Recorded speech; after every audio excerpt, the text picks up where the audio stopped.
कल जो प्रसंग था वो ये था कि राजा परीक्षित ने समीक ऋषि के गले में सर्प डाल दिया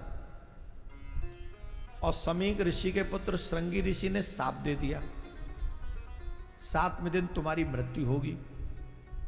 साप के बाद राजा ने उसी समय घर छोड़ दिया, महल छोड़ दिए, गंगा के तट पे आ गए और अनेक विद्वानों से पूछा कि हमको कृपा करके बताइए म्रियमाणस्य किम कर्तव्यम, मरणशील मनुष्य को क्या करना चाहिए। यहां पर कोई ऐसा व्यक्ति बैठा है जो मरेगा नहीं? जवाब दीजिए, जोर से बोलिए।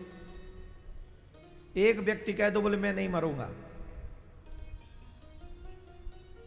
तुमने जो भी कमाया है वो अनित्य है, उसका नहीं पता कब तक तुम्हारे पास रहेगा। तुम्हारे जीवन में जितना भी परिवार है वो भी अनित्य है, पता नहीं तुम्हारे साथ कब तक रहेगा। तुम्हारा ये शरीर भी अनित्य है, जो अभी तुम्हें प्राप्त है ये भी अनित्य है। घर से अच्छे भले जाते हैं, सड़क पे एक्सीडेंट हो जाता है, लौट के नहीं आते हैं। कई बार तो सोते सोते रह जाते हैं, कहीं गए ही नहीं और हमेशा के लिए चले गए, गए भी नहीं। क्या मतलब है इसका? बोले मृत्यु अकाट्य है, मृत्यु सत्य है, मृत्यु से तुम्हें कोई नहीं बचा सकता। मृत्युर्वै प्राणिनाम ध्रुवः, मृत्यु ध्रुव सत्य है, इससे तुम्हें कोई नहीं बचा सकता। बोलो राधे राधे। जोर से बोलना पड़ेगा और जोर से बोलना पड़ेगा। मृत्यु के विषय में एक सत्य सुनो, सुनाए? थोड़े सावधान होकर बैठो और इसको बड़े धैर्य से सुनना, समझना, दुख मिट जाएगा।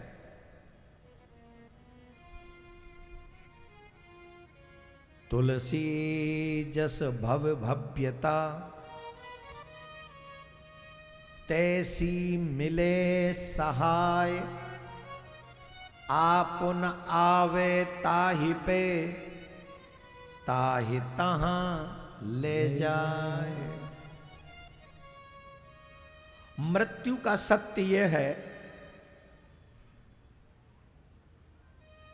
3 चीजें फिक्स हैं मृत्यु की: टाइम, प्लेस एंड रीजन।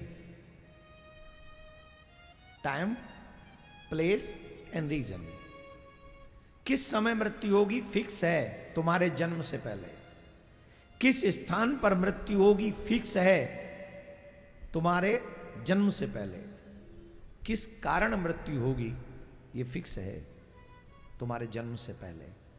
कई बार ऐसा होता है कि मृत्यु मेरे घर में नहीं आती, जहां मृत्यु होनी होती है मुझे वहां पर पहुंचना होता है। आपुन आवे ताहि पे, जब मृत्यु घर तक नहीं आती है क्योंकि स्थान दूसरा है, तो ताई तहां ले जाए, उसी को वहां लेके चली जाती है। यही मृत्यु का अकाट्य सत्य है और इस मृत्यु को कोई टाल नहीं सकता।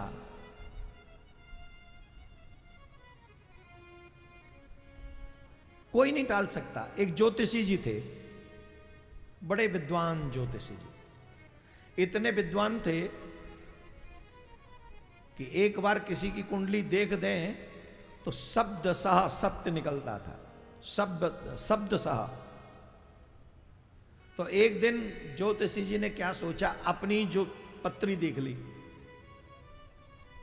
अपनी पत्री देखी और पत्री में देखना चाहा कि मेरी मृत्यु कैसे होगी ये पता करें। तो पता चला कि इनकी मृत्यु मगरमच्छ से होगी। किससे होगी? जोर से बोलो। मगरमच्छ से। तो इनको लगा कि मगरमच्छ घर में तो आएगा नहीं, पानी में ही आएगा। तो जहां रहते थे नदी थी, तालाब था। बोले ऐसी जगह चलो जहां नदी तालाब का कोई लफड़ा ही ना हो। अपना घर बेच दिया, मकान बेच दिया, सब बेच दिया। कहां चले गए? रेगिस्तान में, राजस्थान में। ऐसी जगह जहां पर कुआं भी ना हो।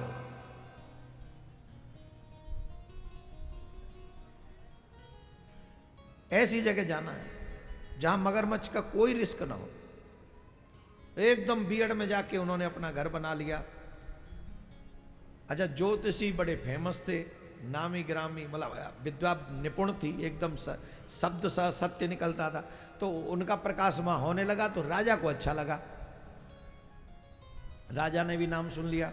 तो जब राजा ने नाम सुन लिया तो राजा भी पत्री दिखाने आया। तो पत्री देखकर ज्योतिषी जी ने सारा स्पष्ट बता दिया। तो राजा को बड़ा बिलीव हो गया। जो हो गया था वो भी बता दिया, जो होगा अब वो भी बता दिया। तो राजा ने उन्हें अपना कुल पुरोहित घोषित कर दिया। ज्योतिषी जी हमारे कुल पुरोहित हैं। ठीक है जी, हो गए कुल पुरोहित। फिर क्या हुआ जानते हो? एक दिन राजा ने अपने घर में बुलाया ज्योतिषी जी को। राजा के घर में संतान नहीं थी कोई। ज्योतिषी जी को ब्राह्मण भोजन इत्यादि कराया, विदा किया। उसके कुछ दिन बाद ही पता चला 12, 13, 14 साल हो चुकी थी शादी को, कोई संतान नहीं थी। पर जैसे ही पंडित जी भोजन करके गए, उनकी पत्नी को सुख वाला संदेश मिल गया, तुम मां बनने वाली हो। तो अब और विश्वास बढ़ गया कि महाराज ज्योतिषी जी तो बड़े अच्छे हैं, इनके तो आने से ही राजमहल में खुशियां आ गई। और ज्योतिषी जी का विचार बढ़ गया, पंडित राजा का विचार बढ़ गया, और ज्योतिषी जी का सम्मान बढ़ गया। अब तो ये भी करो, ये भी करो, ये भी करो। खूब सेवा होने लगी। उस दिन बाद राजकुमार हुआ। राजकुमार बहुत सुंदर था, नामकरण इत्यादि हुआ। धीरे धीरे राजकुमार बड़ा होने लगा। और जब धीरे धीरे राजकुमार बड़ा होने लगा तो 12 साल का राजकुमार हुआ। 12 साल का जब राजकुमार हुआ तो राजकुमार के मन में इच्छा हुई कि हम कुंभ नहाने प्रयागराज जाएंगे।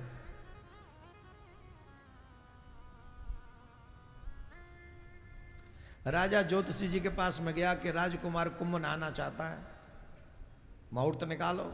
बहुत सुंदर मुहूर्त निकाल दिया। तो कहा आप भी चलो। तो ज्योतिषी जी नान नुक्कर करने लगे, नहीं नहीं हम नहीं जा सकते, हम पे अपने संसार, नहीं नहीं नहीं, आप ही की कृपा से तो बालक हुआ। आज वो 12 साल का हुआ और अब वो गंगा स्नान करना चाहता है। अरे जब आप वो गंगा स्नान करने जाएगा, संकल्प कौन करवाएगा? आप चलिए। तो ज्योतिषी जी ने कहा महाराज देखो हमारी प्रॉब्लम समझो, मगरमच्छ से डर है हमें, हमारी मृत्यु मगरमच्छ से ही होनी है। बोले घबराओ नहीं, आप चल किसके साथ रहे हो ये नहीं समझ रहे आप? बोले मैं तो समझ रहा हूं मैं किसके साथ जा रहा हूं, पर मगरमच्छ नहीं समझ रहा कि मैं किसके साथ आ रहा हूं। मगरमच्छ को क्या पता आप कौन है? अरे नहीं नहीं नहीं नहीं, कुछ नहीं होगा, जाल बिछवा दूंगा, कोई गड़बड़ नहीं होगी, पर चलना पड़ेगा। चलो। और राजा से मना कौन करे? इतने दिन से मालपुआ खा रहे हैं। गए। अब राजकुमार जल में उतर रहा है। राजा कह रहे हैं कराओ संकल्प। बोले महाराज मैं यहीं से करवा लूंगा, घाट पे से कर लूं। ले भी हाथ में जल ले, जैसे जैसे बोलूं वैसे वैसे बोल। बोले नहीं नहीं नहीं नहीं महाराज, जब मेरा बेटा जल में खड़ा है तो आपको भी जल में खड़े होकर संकल्प बोलना चाहिए। अरे राजा काहे को हमारी मुसीबत फंद करवा रहा भाई, यहीं से करवा ले। बोले नहीं नहीं नहीं आप जाओ। महाराज चारों तरफ जाल बिछवा दिए, इधर जाल, मछली नहीं आ सकती, मगरमच्छ की तो बात छोड़ो। भगवान की इच्छा समझ के संगम में उतर गए पंडित जी। जहां मछली नहीं आ सकती थी वहां मगरमच्छ आ गया और पकड़ के लेके टांग नीचे खींच के ले गया, बोले आ जाओ, हो गया तुम्हारा अंतिम समय कंप्लीट।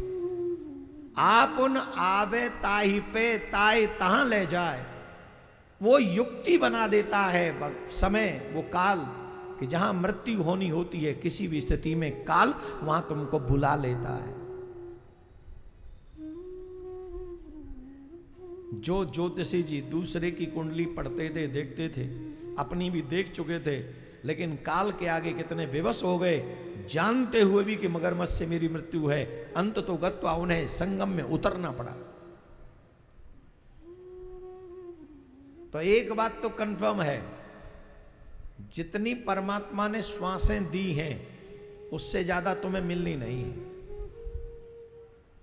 अब चाहे तुम इसे मिसयूज कर लो, चाहे उसका सदुपयोग कर लो, यह तुम्हारे ऊपर डिपेंड है। सदुपयोग करने पर तुम्हारा भला होगा। तो यह प्रश्न होना चाहिए हमारे बीच में, सबके मन में,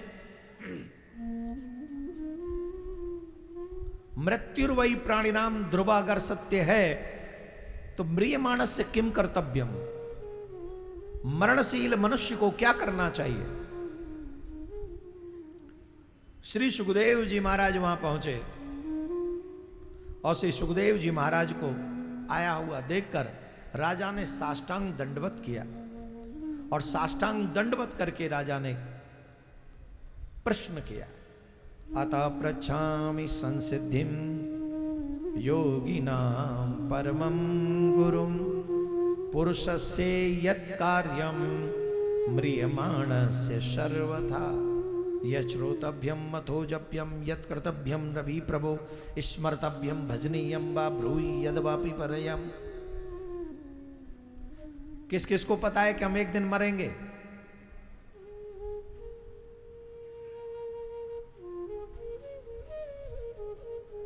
कई लोग हाथ नहीं उठा रहे, मतलब इनको गलत फहमी है कि शायद हम नहीं मरेंगे। जिन्हें मालूम हो कि हम मरेंगे, हाथ उठाओ।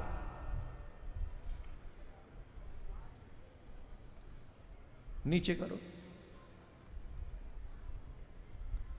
तो जब मरोगे,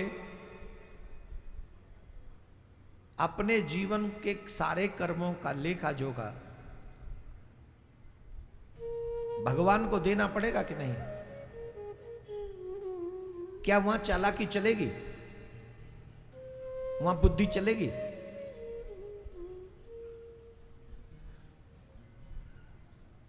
for your kind information I give you one knowledge. जब मनुष्य मरता है तो उसके सामने एक मिलर होता है वहां यमपुरी में। जैसे आप लोगों के यहां टीवी होती है ना, टीवी पे पूरे फिल्म चलती है, ठीक वैसे ही मिलर होता है वहां यमपुरी में। और जैसे ही आत्मा मिलर के सामने पहुंचती है तो जीवन भर के सारे कर्म, अच्छे हों या बुरे, उसके सामने आ जाते, फिल्म की तरह चलते हैं वो। कौन सा वो होता है? Repeat telecast. अच्छे और बुरे सब रिपीट टेलीकास्ट होते तुम्हारे। मना कर नहीं सकते,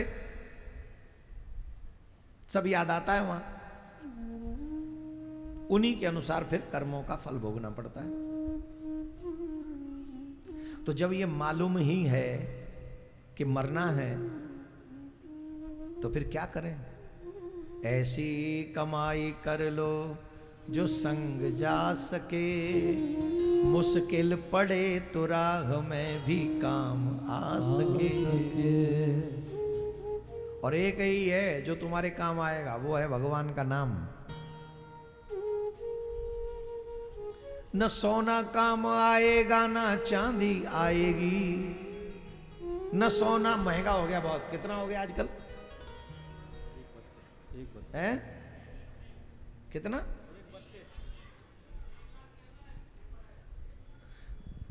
पता ना जाने का करके हटेगा जे सोनो भी। पहले तो कभी कभार लोग एक आध अंगूठी दे देते, महाराज आपके लिए 10-5 हजार रुपया तोले आती थी, वो अंगूठी लोग दे देते, महाराज आपके लिए लाए, एक चैन लाए, महाराज ये लाए हैं, धारण कर लो, हमारी श्रद्धा है। और जब से सोना महंगा हुआ, श्रद्धा ही नहीं जग रही है अब लोगों की। अब हमारे लाने श्रद्धा कहां से जगह, खुद के ही लाने नहीं बच रही, इतना महंगा हो गया। तो हम कहां थे, हम यहां थे सज धज कर जिस दिन मौत की शहजादी आएगी, न सोना काम आएगा। ये चांदी भी कम नहीं है, निकम्मी जी भी खूब बढ़ रही है। चांदी भी देखो तो सही कैसे कैसे गुरलारे उड़ा रही है। ये भी कितनी हो गई है, हैं? भगवान एक बार धड़ाम ते गिरवा दे, सो मैं अपने चेलान ते कह दूंगा खरीद लो भैया, फिर बढ़ा दिया। लेकिन कितनी भी महंगी हो जाए, कितनी भी सस्ती हो जाए, ये उस रास्ते पे काम आने वाली कभी नहीं।